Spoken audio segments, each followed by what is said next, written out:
Hello ladies and gentlemen, in this video I'll be speaking about the great upcoming conjunction between Neptune and Saturn in Pisces, in sidereal Pisces. I will be speaking about this probably one or two more times when we'll be looking at the 12 ascendants. Now this will be more general, but it is important to emphasize on this conjunction because when I started researching the historical events which took place when this conjunction happened, they are major, they are revolutionary, they are major. Therefore, I would like to inform you about this, just to mention small list of events which we remember, and then you can judge, you can decide for yourself how important this conjunction is. Very important. So on the 12th July, but let's say take the first half of July, the two stationary planets, Saturn and Neptune, conjoin in the 7th degree of Pisces. Now, as we speak, December 2024, Saturn is still in Aquarius. In 2025, on 6th of April, Saturn, when invisible, will enter Pisces to stay there for another 3 years. This already is a big deal. Saturn in Pisces, big deal. I will make special separately video on Saturn in Pisces, and I'll be looking at the 12 ascendants. So Saturn is entering Pisces on 6th of April, and on 12th of July, the two stationary planets are coming in a very close proximity. What is happening in the 7th degree Pisces? Let me tell you first, Pisces is significant enough because astronomically we still live in the era of Pisces. Pisces as a major year and Pisces as a smaller cycle of 2000 something years, because the point of the vernal equinox is in Pisces, in the 5th degree Pisces as we speak, and the two planets meet only 2 degrees away from the point of the equinox. This is already major for the humanity, for the collective. This is major. They meet in the vicinity of degree which is major for us, for the collective, for the human beings. The last time they met, it was in 1989. But historically, I will just mention to you the events in a moment. What does this mean? First of all, Pisces, globally important. Secondly, Pisces is the karma. This is the 12th house of the zodiac. We call this the house of the bad karma. This is the house of the poor, the sick, the refugees, the prisons. This is the temple. This is our hidden place. This is Pisces. Saturn in Pisces is very limiting and always creates atmosphere or events related to giving challenges related to payment of our past karma. Neptune in Pisces is on a throne. Neptune is ruling Pisces. What is Neptune? I made special video only about Neptune and the Christ consciousness. I was explaining to you Dion Isus, the pre-Jesus mythological truth about Dion Isus. The pre-Jesus times were even more Christian than now, when the church took over. So Dion Isus is very strongly associated to Neptune, and this is the Christ consciousness. I even created talismans of Christ, the pure Christ consciousness. You can see them on my website. But Neptune is this. Neptune is, Neptune is the Christ consciousness, the protection, but it is also the 12th house of the zodiac, is when we are paying our karma. What are Saturn and Neptune doing together?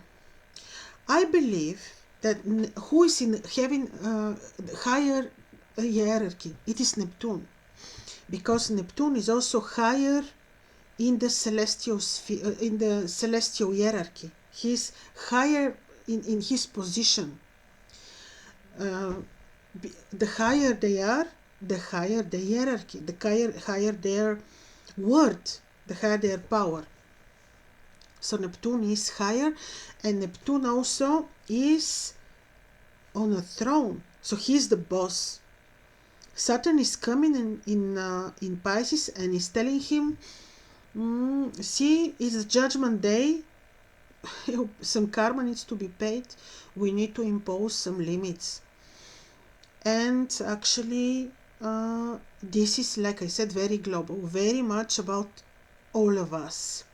This is why always when the two meet, becomes global. It becomes historical and revolutionary. Even it is known that the Russian Revolution took place. Oh, I'm too far. Let me tell you in a moment about this. But when they meet, see how interesting. This is rare. Uranus is making sextile and Pluto is making sextile. Basically, the three trans-Saturnian planets are forming bisextile, and there is a major trine between Pluto and Uranus. And when I mentioned the Russian Revolution in 1917, the Russian Revolution happened in a good aspect between the trans-Saturnian planets. So the good aspect between them doesn't mean they will be sweet with us, because the hierarchy is very high. We need to vibrate very high. Here we've got always, what comes to my mind are the 5 petals of the pentagram, 5, which are always about truth, about good, about love, about wisdom. And this is the emanation of the high vibration. It is always about the truth, by the way. So, see, these 3 trans-Saturnian planets will make sextiles with each other, and Saturn and Neptune are meeting in Pisces, and they will be retrograde, very karmic. They will literally point towards the past and what we have to pay now. What is the remedy? Immediately I tell you. Vibrate high in the energies of the truth, the love, good, and wisdom.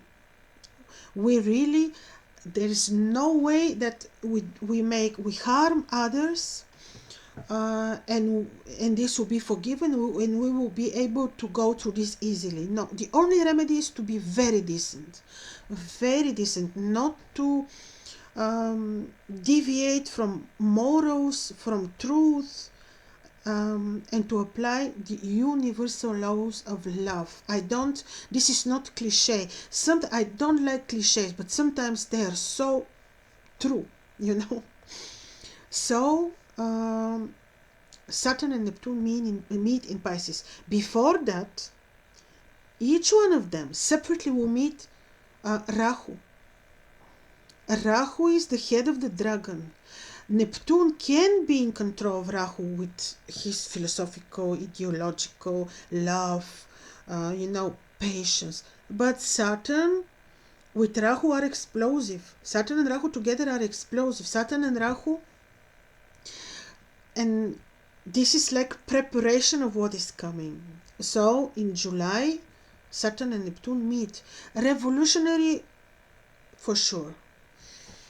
And now what happened previously? Like I tell you, this will be just historical overview for you.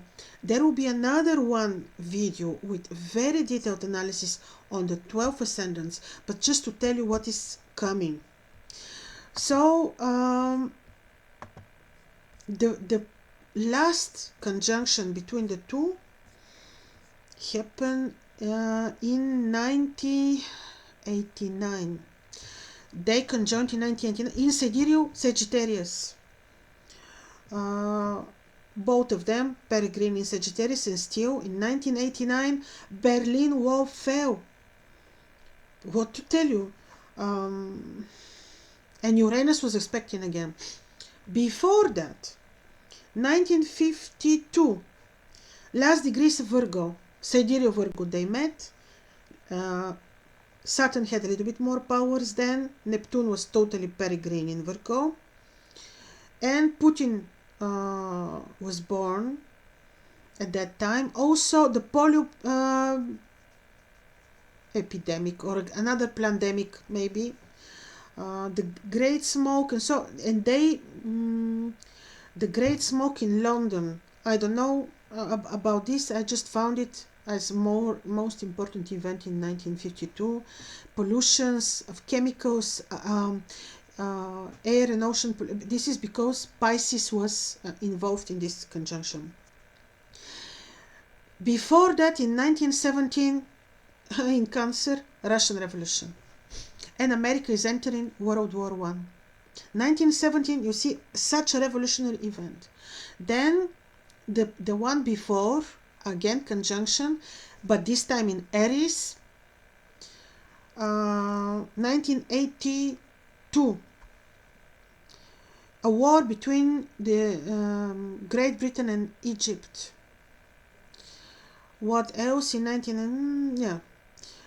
Then, yeah, these are actually the events which are more recent. So you see, this conjunction is rare, and when this conjunction takes place, we need to follow up closely every next aspect when they will form sextile, when they form square, trine, and so it will always remind us of their historical revolutions.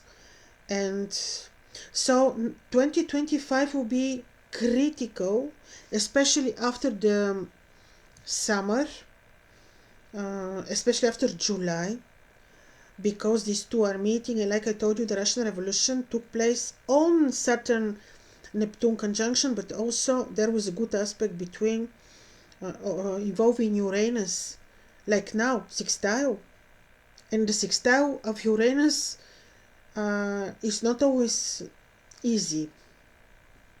Are there good planets watching? Even if they are, nobody is more powerful than the three trans-Saturnian planets.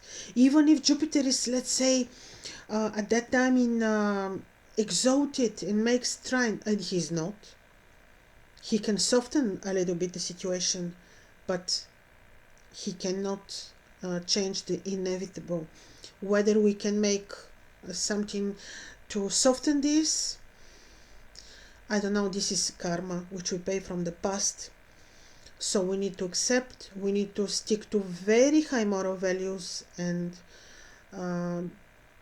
we will go through this with dignity, and we'll experience this a bit easier, most probably, but this will be historical and very important. So I will be speaking more about this on the 12 ascendants, and I will try to be more precise to see which countries will be involved the most, but for this I need time because I have to see the horoscopes of countries. All the best, ladies and gentlemen. Your comments are welcome. Bye bye.